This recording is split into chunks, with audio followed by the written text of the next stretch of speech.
Morning Karanso. Ito ngayon nag-harvest ako ng red banana at saka yung ordinary na banana yung latundan. So, i-compare ko kasi sabi nila hindi daw masarap itong red banana. So ngayon, i-compare ko ang kanyang lasa. Ito, hinog na siya Yan. Unahin natin itong red Yan Yan kung nakikita nyo. Yan. Yan ang laman niya Mabango ito. So, subukan natin kung saan sila mas matamis. Yan. Try natin.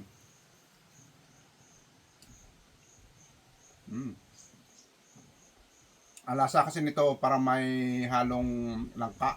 Parang lakatan siya. Tsaka kombinasyon ng lakatan saka latundan. Yan.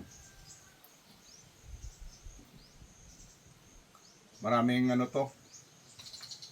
benepisyo sa katawan ng red banana. I-search niyo sa sa Google kung anong Yung iba kasi ayaw kumain nito. Sobrang tamis, mga karanso. Yan. Tamis. Ito naman. Try natin. Yung ordinary na saging. Yan.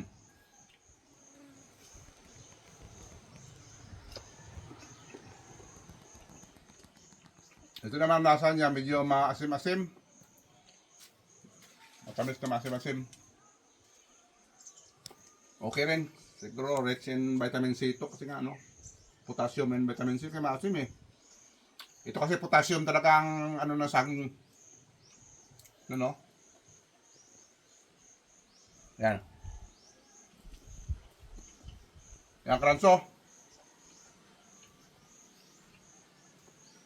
Kung compare mo, magkaibang lasa. Ito, matamis, saka mabango.